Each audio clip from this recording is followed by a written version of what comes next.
물론 멍에 아래에 있는 종들은 자기 상전들을 범사에 마땅히 공경할 자로 알지니 이는 하나님의 이름과 교훈으로 비방을 받지 않게 하려 함이라. 믿는 상전이 있는 자들은 그 상전을 형제하고 가볍게 여기지 말고 더 잘 섬기게 하라. 이는 유익을 받는 자들이 믿는 자요 사랑을 받는 자입니다. 너는 이것들을 가르치고 권하라. 누구든지 다른 교훈을 하며 바른 말 곧 우리 주 예수 그리스도의 말씀과 경건에 관한 교훈을 따르지 아니하면 그는 교만하여 아무것도 알지 못하고 변론과 언쟁을 좋아하는 자니 이로써 투기와 분쟁과 비방과 악한 생각이 나며 마음이 부패하여지고 진리를 잃어버려 경건을 이익의 방도로 생각하는 자들의 다툼이 일어나느니라. 그러나 자족하는 마음이 있으면 경건은 큰 이익이 되느니라. 우리가 세상에 아무것도 가지고 온 것이 없음에 또한 아무것도 가지고 가지 못하리니 우리가 먹을 것과 입을 것이 있은즉 족한 줄로 알 것이니라. 부하려 하는 자들은 시험과 올무와 여러 가지 어리석고 해로운 욕심에 떨어지나니 곧 사람으로 파멸과 멸망에 빠지게 하는 것이라. 를 사랑함이 일만 악의 뿌리가 되나니 이것을 탐내는 자들은 미혹을 받아 믿음에서 떠나 많은 근심으로써 자기를 찔렸도다. 아멘. 예, 기도드리겠습니다. 아버지 감사합니다. 주님, 우리를 이 자리에 부르셔서 주님을 경배하며 찬양하며 주님 이름을 높이게 하시고 지금 이 시간 또 주께서 계시의 영을 우리에게 보내어 주셔서 지혜의 말씀을 듣게 하여 주시니 감사합니다. 아버지 하나님, 이 시간 함께 하여 주시어서 이 말씀이 땅에 떨어지지 않게 하시고 우리의 심령에 새겨지고 또 우리의 심령에 깊이 이렇게 각인되어져서 우리가 이 말씀을 일평생 따르며 쫓아가는 그런 순종하는 사람들이 될 수 있도록 함께하여 주시옵소서. 주님, 불충한 것 이 자리에 세웠으니 함께하여 주시옵고 성령께서 역사하여 주시어서 이 시간 말씀이 전하여질 때 우리가 엎드려 하나님의 입으로 나오는 말씀으로 받을 수 있는 그런 귀한 심령이 될 수 있도록 함께하여 주시옵소서. 이 말씀 듣고 그대로 순종하며 따라갈 수 있게 하시고 그리하여 우리가 주님 말씀의 집을 반석에 짓는 지혜로운 사람 될 수 있도록 함께하여 주시옵소서. 감사드렸고 예수님 이름으로 기도드리옵나이다. 아멘.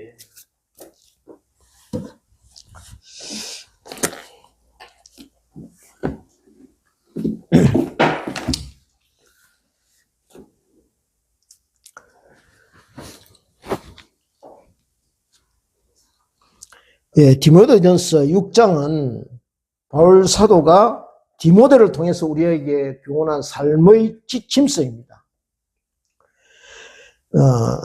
그러니까 세부적인 신앙훈련에 관한 교훈들을 이게 기록한 그런 말씀입니다. 먼저 이 세부적인 말씀을 우리에게 전하기 전에 다 같이 5장 24절과 5장 25절 말씀을 통하여 하나님과 말씀 앞에 저와 여러분이 어떤 자세와 각오로 살아야 할 것인가를 바울 사도는 말씀하고 있습니다.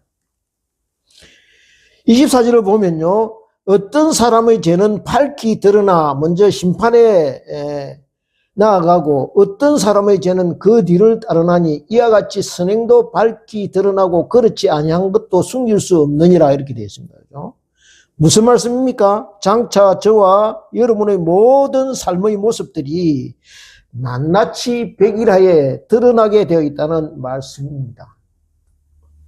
모든 행위가 묻혀지고 가려지는 것이 아니라 마침내 하나부터 열까지 사람들 앞에 시시비비가 가려지게 된다는 말씀이죠. 옳고 그름이 명명백백하게 가려진다는 말씀입니다. 지금은 억울한 듯 느껴지고 진실이 예명당하는 것처럼 그렇게 답답하고 원망스럽지만은 그것이 얼마 못 가서 밝혀지게 되리라는 것입니다. 그래서 진실은 진실대로, 거짓은 거짓대로 심판을 받게 된다는 것입니다. 억지로 감춘다고 그러니까 되어질 일도 아니고 숨기고 덮어둔다고 넘어갈 일도 아니라는 것입니다. 오히려 그 숨기는 행동 때문에 수치를 당하게 되고 그 가리려는 무모함 때문에 부끄러움을 당하게 된다는 것이죠. 그러니 무엇이든 어떤 경우에도 정정당당하고 떳떳한 삶의 모습을 보이며 살아가라는 것입니다. 거짓은 반드시 드러나고 올바르지 않는 삶의 태도는 들통나게 마련이라는 것입니다. 숨길 수 있겠지, 감출 수 있겠지 생각하는 자체가 어리석은 행동이라는 것입니다. 하나님과 동행하는 삶이라는 것은 다른 것이 아니라 하나님 앞에서 사는 삶이라는 뜻입니다. 누가 지켜보든 안 보든, 누가 옆에 있든 없든 하나님께서 저와 여러분의 모습을 유심히 지켜보고 있다는 것을 의식하며 사는 삶이란 것입니다. 즉 바울사도는 우리 하나님을 믿는 백성들이 이런 정신으로 살아야 된다고 말씀하고 있습니다. 그는 6장 1절에 이렇게 말합니다. 다 6장 1절을 같이 읽겠습니다. 시작. 있는 종들은 자기 상전들을 범사에 마땅히 공경할 자로 알지니 이는 하나님의 이름과 교훈으로 비방을 받지 않게 하려 함이라. 2절을 같이 읽겠습니다. 믿는 상전이 있는 자들은 그 상전을 행제라고 가볍게 여기지 말고 더 잘 섬기게 하라. 이는 유익을 받는 자들이 믿는 자요 사랑을 받는 자임이라. 너는 이것을 가르치고 권하라. 그러니까요, 이 당시 종들은 주로 전쟁 노예들이 대부분이었습니다. 로마가 지중해 주변 지역의 나라들과 전쟁을 벌여서 그 가정에서 들어온 전쟁에서 패한 지역의 사람들이 그의 대부분을 차지하고 있었습니다. 나라를 잃고 사랑하는 가족과 헤어져 생판 얼굴을 모르는 사람들에게 팔려와 종살이를 해야 하는 불쌍하고 의지할 데가 없는 그런 사람들이었습니다. 그렇지 않으면 또 한 가지 경우는요, 목숨을 연명하기 위하여 빚을 얻어 쓰거나 생업을 위하여 돈을 빌렸다가 여러 가지 이유로 그 돈을 갚지 못하고 빚더미에 올라앉아서 어쩔 수 없이 노예로 전락한 그런 사람들이 대부분이었습니다. 그러니까 인생 막장을 지금 다가간 그런 사람들이죠. 희망이 없고 하루하루 힘겨운 나날을 보내던 그런 사람들이 있습니다. 그게 종의 실상이었습니다. 그런데 그런 사람들에게 예수 그리스도의 복음이 들어가게 된 것이죠. 자료에 의하면요, 그 당시 로마 지역에 그러니까 4분의 3 정도가 이 노예들이었다는 것입니다. 인원수는 한 6천만 명 되었다고 그래요.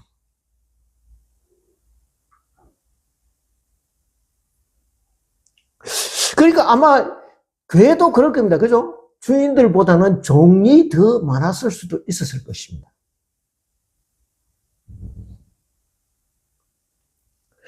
그런 사람들에게 지금 바울사도는 어떻게 이야기하겠습니까? 자기 상전을 마땅히 공경할 자로 알지니 하고 말씀하고 있습니다. 생각해 보십시오. 마음으로부터 공경할 자로 여겨지지가 않는 주인들입니다. 그죠? 억지로 끌려왔으니까.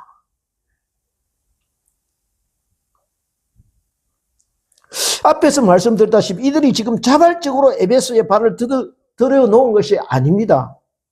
어쩔 수 없이, 할 수 없이 짐승처럼 끌려온 그런 사람들입니다. 전쟁에 져서 돈 때문에 강제로 노예 시장에서 이곳까지 끌려오거나 잡혀온 사람들입니다. 공경하고 사랑할 만한 대상이 아닙니다. 이들이요, 주인을 공경하려면 먼저 지금 자기가 머물고 있는 그 환경을 좋아하고 자기가 처해 있는 그곳을 사랑해야 가능합니다. 자기 있는 것을 정말 좋은 것으로 여기고 지금 자기들이 처해 있는 종의 신분에 불만을 가지지 않고 하나님께서 내게 붙여주신 분이다라고 생각할 때 그분을 공경할 수 있을 것입니다. 그런데 그게 가능하겠습니까? 그런데도 바울사도는 어떻게 하라고요? 그렇게 하라고 말씀하고 있습니다. 이것은 또한 저와 여러분이 어떤 환경이나 여건에 처해 있는지 상관하지 말고 지금 주위에 있는 사람들을 사랑하고 공경하라고 권면하는 것입니다. 그가 나를 돈으로 사온 사람이건 나를 학대하고 힘들게 하던 사람이건 나를 한평생 자기 종으로 묶어 놓으려는 사람이든 공경할 자로 여기라고 그렇게 말씀하는 것입니다. 무슨 말씀하겠습니까? 결국 예수 그리스도 안에 있는 삶이란 다른 것이 아니라는 것이죠. 지금 우리 주위에 있는 가장 가까이에 있는 그 사람을 예수님처럼 섬기라는 것입니다. 그 사람을 정말 주인처럼 섬기라는 것입니다. 주인같이 대하라는 말이 아닙니다. 정말 주인으로 인정하고 섬기라는 것입니다. 어쩔 수 없이 할 수 없이 하는 것이 아니라 정말 주인같이 제대로 마음으로 주인 대접을 하며 섬기라는 것이죠. 그것을요 하나님께서 유심히 지켜보고 계신다는 것입니다. 우리의 중심을 보신 하나님께서 정말 그러한지 자세히 보고 계신다는 것입니다. 예수 그리스도 안에 산다는 것은요 다른 것이 아니라는 것입니다. 교회 안에서 그냥 주일날 같이 모여서 예배하고 기도하고 말씀 듣고 그렇게 해서 끝나는 삶이 아니라는 것입니다. 그 예배와 기도와 말씀이요 지금 당장 가장 가까운 사람과의 관계로 연결되어지고 적용되어지는 삶이라는 것이죠. 내가 피하고 싶고 생각하기 싫고 벗어나고 싶은 삶의 현장에도 그대로 적용되어야 할 무게와 짐이라는 것입니다.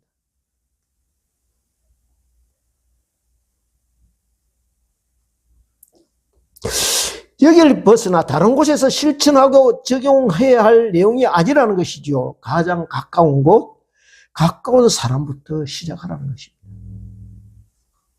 그것이 경건이요, 그것이 사랑이요, 그것이 믿음이요, 그것이 소망의 끈이라는 것입니다.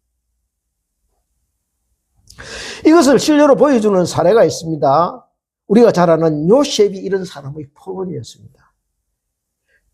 창세기 39장에 이 내용이 소개되고 있는데요. 애굽의 종으로 팔려간 요셉이 주인에게 은혜를 입어 가정 총무의 자리까지 오르게 됩니다. 주인 보디발이 그에게 자기 소유를 다 맡겼다고 기록되어 있습니다.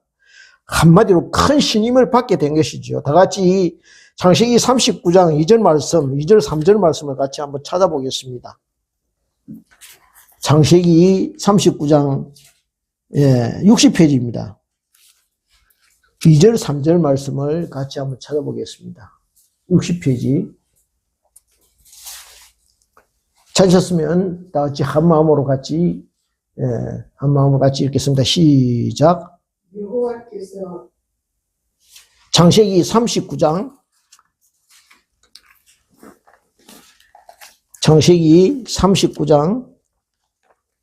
2절 3절입니다. 39장 2절 3절. 39장 2절 3절 같이 읽으면 시작. 여호와께서 요셉과 함께 하심으로 그가 형통한 자가 되어 그의 주인 애굽 사람의 집에 있으니 그의 주인이 여호와께서 그와 함께 하심을 보며 또 여호와께서 그의 범사에 형통하게 하심을 보았더라. 그렇죠. 이렇게 된 것이죠. 그의 범사에 행통하게 하심을 보았더라 이렇게 됐습니다. 이 말씀은요, 첫째는 주인이 요셉이 하나님을 섬기는 사람이다라는 것을 알고 있었다는 것이고, 둘째는 자기가 무슨 일을 시키든 마다하지 않고 그 일을 끝까지 해냈다는 것입니다. 안 풀리고 어렵던 일도 요셉에게만 가면 술술 풀리게 되었다는 것이죠. 그래서 결국 그 형통이 요셉의 주인인 보디발의 집 구석구석까지 미치게 됩니다. 5절 하반절에 보면요, 여호와의 복이 그의 집과 밭에 있는 모든 소유에 미친지라 이렇게 되어 있습니다. 그 결과 주인이 그에게 정권을 위임합니다. 주인이 그 소유를 다 요셉의 손에 위탁하고 간섭하지 않게 됩니다. 그런데 문제는 우리가 알고 있듯이 그의 주인의 아내 된 사람이 있습니다. 그녀가 요셉에게 접근합니다. 그렇습니다. 문제는요, 내가 알지 못하는 엉뚱하고 낯선 곳에서 오는 게 아닙니다. 나를 너무나 잘 알고 있고 또 내가 평소에 익숙한 것이 어느 날 나를 힘들게 하고 쩔쩔매게 만들고 꼼짝할 수 없도록 끌고 갑니다. 요셉의 형통이 그것이 요셉의 인생에 쇠고랑을 치우게 됩니다. 보디발의 대소사를 전적으로 맡은 그가 그 가정의 안주희가 자주 만나게 되지요. 마주 앉을 기회가 잦아지자 그녀가 요셉을 유혹하기 시작합니다. 그런데 요셉은 이 유혹을 단호하게 뻗치죠. 그는 그녀에게 이렇게 대꾸합니다. 8절에 그가 8절 9절을 같이 읽겠습니다. 8절 9절 같이 읽겠습니다. 시작. 요셉이 거절하며 자기 주인의 아내에게 이르되 내 주인이 집안의 모든 소유를 간섭하지 아니하고 다 내 손에 위탁하였으니 9절. 이 집에는 나보다 큰 이가 없으며 주인이 아무것도 내게 금하지 아니하였어도 금한 것은 당신뿐이니 당신은 그의 아내임이라. 그런즉 내가 어찌 이 큰 악을 행하여 하나님께 죄를 지으리이까. 그런즉 내가 어찌 이 큰 악을 행하여 하나님께 죄를 지으리까 이렇게 거부하죠. 이 말은 요셉의 이 말은 그가 비록 애굽에서 종으로 살고 있는 신세지만 하나님께서 나를 주시하고 계신다. 하나님께서 내가 어떻게 살고 있는지 지켜보고 계신다 하는 생각을 잊지 않았음을 말해주고 있습니다. 행통해봤자 종의 신세입니다.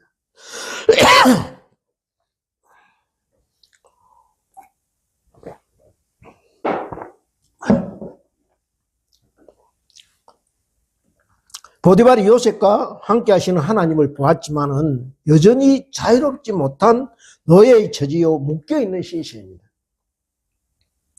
그런데 그 주인이 본 것이 무엇이냐 하면요, 그런 신세를 한탄하고 저주하고 원망할 수밖에 없는데 그런 와중에서도 항상 최선을 다하고 종으로 사는 것을 느끼지 못할 만큼 종으로 산 것이 아니라 마치 자유인으로 사는 것을 보았기 때문입니다. 종으로 억지로 사는 삶이 아니라 마치 주인처럼 사는 것을 보았기 때문입니다. 그래서 이 사람이야말로 내 집안의 모든 일을 맡기면 잘 되겠다. 이 사람에게 맡겨 뭐든지 해내겠다는 믿음을 주었기 때문입니다. 그가 말하는 것이나 그의 얼굴 표정이나 행동거리나 어떤 것을 보아도 그가 종으로 사는 흔적을 발견할 수 없었다는 것입니다. 그래서 그 주인 보디발이 생각합니다. 내가 데리고 있는 이 종은 정말 그가 믿고 있는 하나님과 함께하는 사람이구나. 그렇지 않으면 그가 이렇게 행복해하고 평안해하고 기뻐하고 만족해할 수 있는가라고 생각하게 되었다는 것이죠. 그런데 하나님과 함께하는 이 사람을 악한 여인이 건드립니다. 가만두지 않습니다. 그죠? 어거지로 동침하자고 끌어당깁니다. 여인이 옷을 끌어당기자 옷을 버려두고 도망칩니다. 오히려 누명을 뒤집어 씌우지요. 얼토 당토 않는 중상모략에 빠집니다. 파렴치범으로 몰립니다. 은혜를 모르는 변망덕한 사람으로 옥에 갇히고 맙니다. 그런데 이 옥에 갇히는 일로 인해서 전화위복의 기회가 찾아옵니다. 계속 어그러지고 끊임없이 엇나가고 연속적으로 빗나가는 그런 운명 속에서도 포기하지 않았더니, 하나님만 믿고 의지하였더니, 주저앉지 않았더니 하나님께서 종국에는 그를 한 가정의 열쇠가 아니라 나라 전체 곳간의 열쇠를 맡겨주십니다. 오랜 동안 같은 이야기로 느껴집니까? 저와 여러분은 거리가 먼 전설 같은 이야기입니까? 그 신에만 가능한 그런 꿈 같은 이야기입니까? 아닙니다. 하나님께서 이 오래된 이야기를 통해서 전하고자 하는 메시지가 있을 것입니다. 하나님과 동행한다는 것은요, 어떤 경우에도 지금 내가 처해 있는 상황을 내 시각이 아닌 하나님의 시각으로 바라본다는 것입니다. 내 생각을 잠시 접고 하나님의 시각으로 이 사건을 재해석하는 것입니다. 그러면 어떻게 해요? 보이지 않던 것이 보여진다는 것입니다. 그러면 느낄 수 없던 것이 느껴지고 만질 수 없던 것이 확실하게 만져지고 생생하게 들려지기, 하나님의 음성이 들려지기 시작한다는 것이죠. 이제 다시 디모데전서 6장 1절 말씀으로 돌아갑니다. 바울은요, 에베소 교회 내 교인들 중에서 종으로 살면서 여러 가지 어려움에 처해 있던 형제들에게 권면합니다. 그의 권면은 너희들이 지금 처해 있는 그 종의 신분에서 빨리 벗어나도록 기도해라. 이런 내용이 아니었습니다. 에베소서를 보면요, 지금 너희들이 겪고 있는 세상적인 어려움이 해결되고 불평등하고 불법 가득한 세상이 빨리 무너져서 공평하고 정의로운 나라가 세워지도록 기도하고 그것을 위해 힘을 모을 수 있도록 기도하자, 이런 내용도 아니었습니다. 그저 지금 있는 위치 자리에서 지금 섬기고 있는 상정들을 억지로 섬기지 말고 최선을 다해 섬기라고 말씀하고 있는 것입니다. 우리가 잘 쓰는 말 중에요, 처삼촌 벌초하듯이 한다는 그 말이 있습니다. 나하고 직접 관계가 없는 처가 쪽, 그것도 삼촌 되는 사람이니 벌초를 대충대충 한다는 것이죠. 정성과 성의가 없이 그냥 눈가림만 한다는 것입니다. 그런데 바울사도는 에베소서 6장에서 주님의 종이라면 그렇게 해서는 안 된다는 것입니다. 그리스도의 종들처럼 마음으로 하나님의 뜻을 행하고 기쁜 마음으로 성기를 죽게 하듯 하라라고 말씀하고 있습니다. 주인이 시키는 일, 이것을 잘하는 것이 하나님이 원하시는 바로 그것이다 라고 말씀하고 있는 것이죠. 되는 대로 하라는 것이 아닙니다. 주님 섬기듯이 상전을 섬기라는 것이죠. 그렇지 않으면 하나님의 이름과 교훈으로 비방을 받게 된다는 것입니다. 대충대충 섬기거나 마음에 없이 어거지로 마지못해 섬기게 되면은 그 때문에 하나님의 이름이 비방거리가 된다는 것입니다. 하나님의 교훈이 비방을 받게 된다는 것이죠. 즉 바른 교훈이요, 믿지 않는 사람들에게 다른 교훈으로 여기게 된다는 것입니다. 내가 어떻게 섬기느냐, 그것에 따라서 바른 교훈을 바른 교훈 되지 못하게 할 수도 있고 되게 할 수도 있다는 것입니다. 이제 디모데전서 6장 2절에 그는 덧붙입니다. 믿는 상전이 있는 자들은 그 상전을 형제라고 가볍게 여기지 말고 더 잘 섬기게 하라라고 말합니다. 이는 유익을 받는 자들이 믿는 자요 사랑을 받는 자임이라 너는 이것을 가르치고 권하라, 이렇게 되어 있습니다. 즉 같이 주님의 교회를 이룬 형제요 자매가 되었으니 쉽게 생각하고요, 가볍게 여겨서 자기 맡은 일을 대충대충 하려 한다는 것이죠.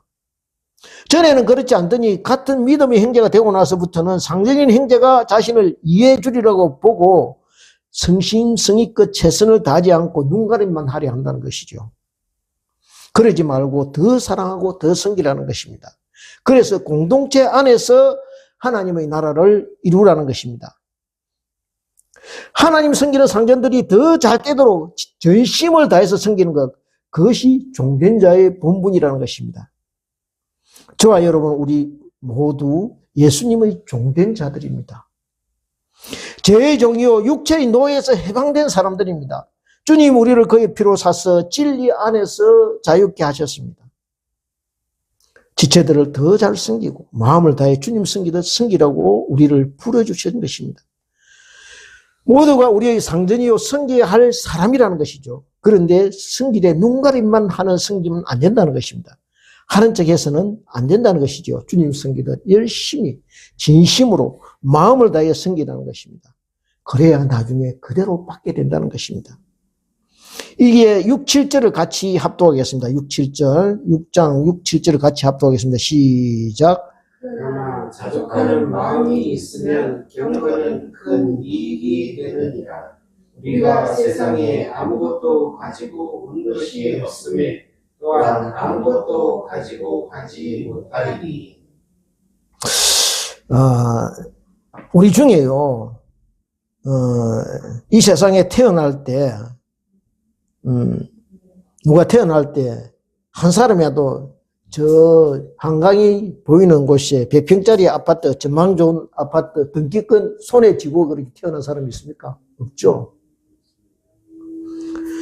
어느 한 사람, 우리 중에 어느 한 사람이 태어나는데, 나중에 나서 보니까 손에 10억짜리 수표를 쥐고 있더라. 이런 사람이 있습니까? 없죠, 아무도. 내가 태어날 때 가지고 태어났으니까 내가 죽을 때 그거 내가 가져가야겠다 하고 그렇게 말할 사람이 있습니까? 아무도 없습니다. 그죠? 그런데요, 많은 사람들이 착각하며 살아간다는 것입니다. 마치 그거 다 가지고 갈 수 있을 것처럼 악착같이 손에 움켜쥐고 살아간다는 것이죠. 바울사도는 저와 여러분이 이렇게 말씀합니다. 자족하는 마음이란 먹을 것과 입을 것만 있으면 족한 줄로 아는 삶이다 라고 그렇게 말씀하고 있습니다. 그런데 지금 이 말을 누구 보고 하는 말씀입니까? 디모데 보고 하는 말씀입니다. 그죠? 영의 아들이라는, 자기의 영적 아들이라는 디모데에게, 믿음이 실실한 일꾼에게 하는 말씀입니다.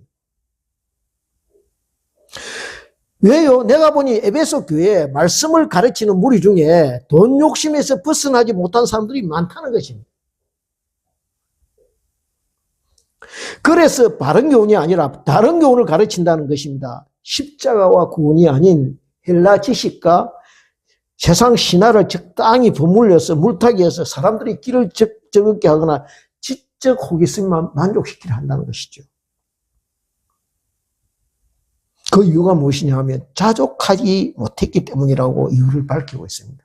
왜요? 그 당시에는요, 이게 말씀을 가르치긴 하면 듣는 수강생들이 돈을 걷어서 주거든요. 그러니까 어떻게 했습니까? 뭐 재미있는 이야기, 세상적인 이야기 하면은 섞어서 적당히 이렇게 하면은 인기가 있을 거 아닙니까? 그죠? 그럼 수입이 더 많이 생기겠죠.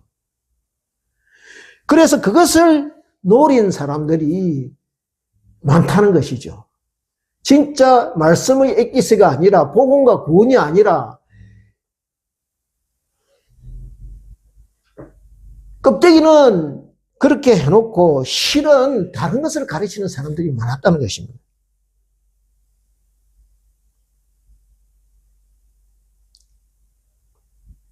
목사라고 해서, 장로라고 해서, 모태신앙이라고 해서 이해가 아니라는 것입니다. 주신 것에 감사하는 자족하는 마음을 잃어서는 안 된다는 것이죠.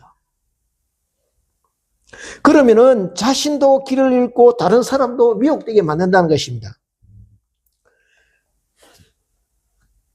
저희 부부가 시골에 가서 농사지으며 살아보니까요, 아침에 먹는 것이라 해야 상추 몇 포기 하고 고구마, 큰 고구마 그것도 뭐 어떤 때는 뭐 한 개도 다 못 먹습니다. 그거로도 충분히 배부를 수 있습니다.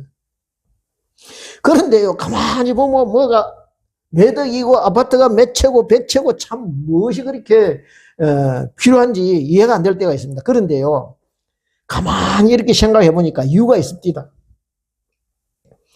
예수님을 모르니 참 만족이 없고 그러다 보니 그 허전한 마음을요 끊임없이 세상 것으로 채우려 하기 때문입니다. 그런데 결국 다 버려두고 갈 것을 자기 욕심에 사로잡혀서 쓸데없이 시간 허비하고 있는 것입니다.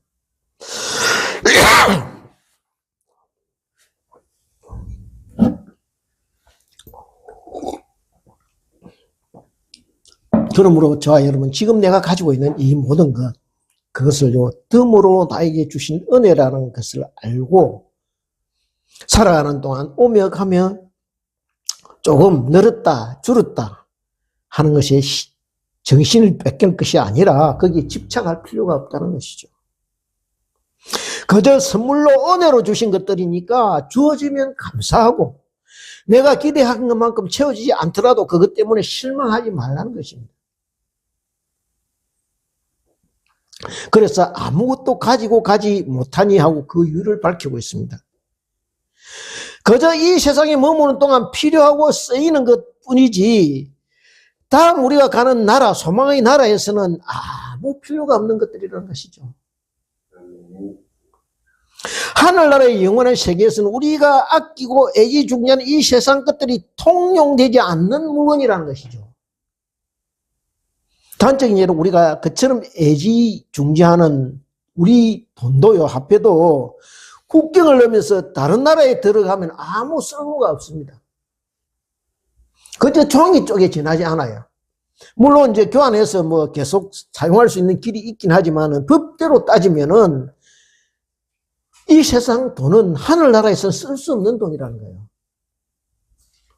마찬가지입니다. 이 땅의 물건값과 하늘나라에서 매기는 물건값은 그 기준이 다릅니다. 여기서는 귀하고 소중하고 값나가는 물건이요. 그 나라에는 별로 가치 없는 그런 가치 있는 물건으로 대접을 받지 못한다는 것이죠.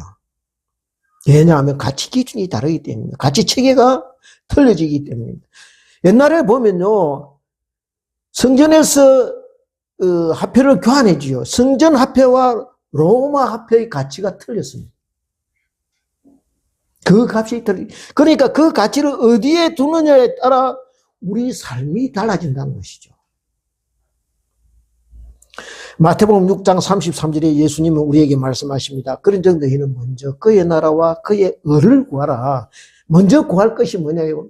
그의 나라와 그의 의를 구하라는 것이죠. 그래야만 이 모든 것을 너희에게 더하시리라. 이 원칙에 가장 충실하게 산 사람이 시레 요한이었습니다. 정말 그는 예수님 길을 예비한 사람같이 살았어요. 약대 트롯을 입고 음식은 메뚜기와 석청이었다고 성경은 기록하고 있습니다. 강야에서 살았습니다. 먹을 것과 입을 것이 있은즉 족한 줄로 알고 살다 간 사람이었습니다. 저와 여러분이 주님의 길을 예비하는 사람이라면 삶이 이와 같아야 된다는 것이죠. 9절을 보겠습니다. 9절을 같이 읽겠습니다. 9절, 6장 9절 같이 읽겠습니다. 시작. 구하려 하는 자들은 시험과 올무와 여러 가지 어렵고 해로운 욕심에 떨어지나니 곧 사람으로 파멸과 멸망에 빠지게 하는 것이라.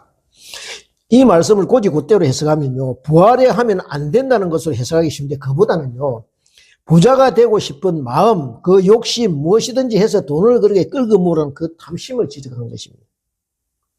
그 바라지 못한 마음이 그를 망치게 한다는 것입니다. 그것이 그에게 올무와 시험이 된다는 것이죠. 올무는 발목을 이렇게 걸어서 나를 꽁꽁 묶어버리는 덫입니다. 그 덫에 걸리면요, 쉽게 빠져나오기 힘들다는 것입니다. 그 욕심 때문에 구렁텅이에 빠지게 된다는 것입니다. 그래서 10절에 보면 10절 같이 읽겠습니다. 시작. 돈을 사랑함이 일반 악의 뿌리가 되나니 이것을 탐내는 자들은 유혹을 받아 믿음에서 떠나 많은 글씨로서 자기를 찔렀도다. 자기 스스로가 욕심이 자기를 찔러서 망하게 된다는 것이죠. 그런데 이 말씀이 처음에 어디에서 출발했습니까? 자족하는 마음에서 출발했습니다. 그죠? 즉 자족하는 마음이 없으면요, 자꾸 부자가 되려는 마음을 이겨내기 어렵다는 것입니다. 그래서 자족하지 못하며 자꾸 내가 가지고 있는 것을 남의 것과 비교하게 된다는 것이죠. 남은 아파트 80평짜리인데 나는 15평, 16평, 이게 뭐냐? 이렇게 자기 자신을 비하하고 그것을 부러워하다 보면은 탐심이 자기를 찌르게 된다는 것이죠. 그래서 디모데전서 6장 17절에 바울사도는 이 욕심을 두고 어떻게 말씀하고 있느냐 보면 정함이 없는 재물에 소망을 두지 말고, 그러니까 욕심은 어떻게 해요? 한계, 카트라인이 없다는 것이죠. 가지면 가질수록 더 가지고 싶고 욕심을 내면 낼수록 결국 걷잡을 수가 없다는 것입니다. 아무리 많은 재물을 쌓아두고 있어도 거기에 만족을 찾을 수 없다는 것입니다. 하기야 우리의 시조인 아담과 하와가 천국을 누리던 사람들입니다. 그죠? 그런데 그 천국도 마음에 차지 않아서 하나님 지원 되려고 하다가 쫄딱 망하지 않았습니까? 그러니 이 세상 무엇인들 마음에 차며 만족할 수 있겠느냐는 것이죠. 세상 온갖 것을 갖다 주어도 이제 되었다, 흡족하다라고 말하지 않는다는 거예요. 오직 한 가지, 만유 위에 계시고 만유를 다스리시는 주님으로 내 마음이 채워지게 될 때만 참 만족과 기쁨을 얻게 된다는 것이죠. 주님 말고 다른 것으로 자꾸 마음을 달래고 만족하려고 하면 할수록 점점 더 갈증은요, 더하게 될 것이라는 것이죠. 바울 사도의 삶이 그것을 증명해 보이고 있습니다. 바울이 고백합니다. 내가 주님 은혜를 제대로 받고 보니 세상 것들은 다 눈 아래로 보이더라. 세상 자랑, 명예, 근세 그거 다 쓸데없는 것이더라 하고 말씀하고 있습니다. 그래서 빌립보서에서요, 원통하고 얼토당토 않는 무한과 억울한 일을 당해서 지하 감옥 한가운데 갇힙니다. 그런데요, 그곳에서 기쁨으로 찬송하게 됩니다. 생각해 보십시오. 이렇게 우리 묶어 있으니 다른 거 아무것도 못하니 찬송이나 해볼까? 그렇게 해서 찬송이 시작된 것이 아닙니다. 기쁨과 감격을요, 주를 위해서 당하는 이 고통을 생각하니까 장차 하나님께서 주님께서 어떻게 나를 영접해 주실까 생각이 너무 기뻤어. 감격에 넘쳤어. 그렇게 찬송을 했더니 어떻게 옥문이 열려지게 되는 것입니다. 주님이 우리 안에 계셔서 저와 여러분이 감사와 기쁨의 찬송을 올려드리면요, 우리 안에 있던 이기적인 마음, 세상적인 욕심의 옥문이 다 열려져서 우리 안에 있던 것 나누어주고 퍼주고 섬김의 삶이 되어줄 줄 믿습니다. 생각해 보십시오. 쌓아놓은 재물을 지키기 위해서요, 이리 감추고 저리 숨기고 누구도 손대지 못하도록 꼭꼭 이렇게 숨겨두면은 거기에 무슨 평안이 깃들일 수 있겠느냐는 것입니다. 옥살이를 하는 것 같이 불안할 것입니다. 요즘 가만히 보니까요, 요 몇 개월 사이에, 지금 뭐 한두 달 사이에 금융 다단계 사기 사건이 판을 치고 있습니다. 금액도 가만 보니까요, 배금액이 3,500억부터 1조 2천, 거의 천문학적인 그런 수치입니다. 이름도, 이 법인의 이름도 거창합니다. 뭐, 마이다스, V 글로벌 코인, 뭐, 세계적 수준입니다. 이름이.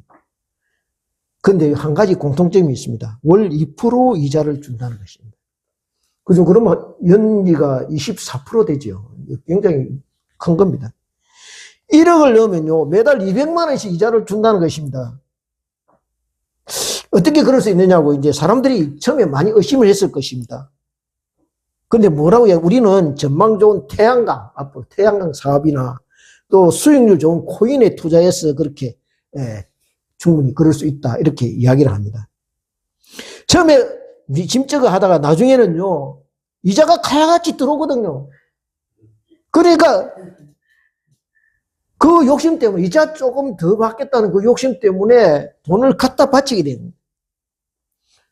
실내는 뭐, 지금, 다른 사람 돈 받는 거 보니까 매달 200만 원씩 받으니까, 야, 이거 진짠가 보다 하고, 이제, 마음을 거기에 완전 이게, 쏟게 됩니다. 제가 보니까 주위에 아는 분들 중에요, 이 말에 속아서 장롱 밑에 감춰뒀던 이 돈들, 알 같은 돈들 갖다 바친 분들이 몇 분 있더라고요. 나이들은 늦게까지요, 식당일, 병원 요양사 같은 일을 해서 겨우겨우 뭐 5천만 원, 뭐 얼마 이렇게 모아놓은 돈인데 하루아침에 다 날려버립니다. 이자 조금 더 받겠다는 그 욕심 때문에 자기 그나마 가지고 있던 노후의 자금으로 가지고 있던 거 다 날려버리는 것입니다. 이렇게 돈에 대한 욕심은요, 끝이 없습니다. 그런데요, 그 뒷끝이 어떻습니까? 허무하다는 것이죠. 손에 잡힐 것 같는데 빠져나가고, 움켜쥐면은 어떻게 해요? 모래알같이 빠져버리는 것이 이 재물에 대한, 돈에 대한 욕심이라는 거예요. 이제 우리 마지막으로 다 같이 잠언서에 나오는 아구리 기도를 묵상하면서 말씀을 마무리하고자 합니다. 다 같이 잠언 30장 7절부터 9절입니다. 잠언 30장 7절부터 945페이지입니다. 945페이지. 잠언 30장 7절에서 9절입니다. 우리의 기도가 이 아구리 기도를 이제 포번으로 우리에게 주셨는데요. 다 같이 한 마음으로 같이 읽겠습니다. 같이 읽겠습니다. 찾으셨으면 같이 읽겠습니다. 시작. 내가 두 가지 일을 주께 구하였사오니 내가 주기 전에 내게 거절하지 마시옵소서. 곧 헛된 말과 거짓말을 내게서 멀리 하옵시며 나를 가난하게도 마옵시고 부하게도 마옵시고 오직 필요한 양식으로 나를 먹이시옵소서. 꼭 내가 배불러서 하나님을 모른다 여호와가 누구냐 할까 하오며 꼭 내가 가난하여 도둑질하고 내 하나님의 이름을 욕되게 할까 두려워함이니이다. 이에 제가 보면서 무슨 이야기를 그 말씀이 생각나냐면 시편 23편 여호와의 나의 목자신 내게 부족함이 없으리까 자족하는 마음. 하나님이 나에게 있으면요, 돈이 많건 적건 형편이 부하건 가난하건 무슨 소용이 있느냐는 거예요. 하나님이 나의 목자 되시는데 그러면 어떻게 된다고 해요? 내 잔이 넘치나이다 라고 고백할 수 있다는 거예요. 내게 주신 것 지금 너무너무 많아서 내 잔이 지금 넘칠 징입니다. 다윗이요, 그 시편을 어디서 썼습니까? 강야에서 썼습니다. 그죠? 강야 생활할 때. 무슨 그리 환경이, 넉넉한 환경이 돼서, 협족한 환경이 돼서 그 고백을 할 수 있었겠습니까? 그런데, 어떻게 해요? 하나님이 나의 목자 되심을 믿으니까, 지금 있는 이것도 나한테 가하다. 라고 고백하고 있는 것입니다.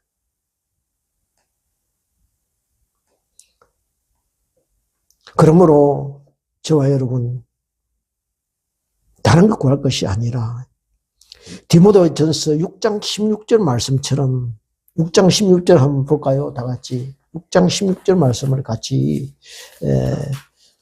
디모데전서 6장 16절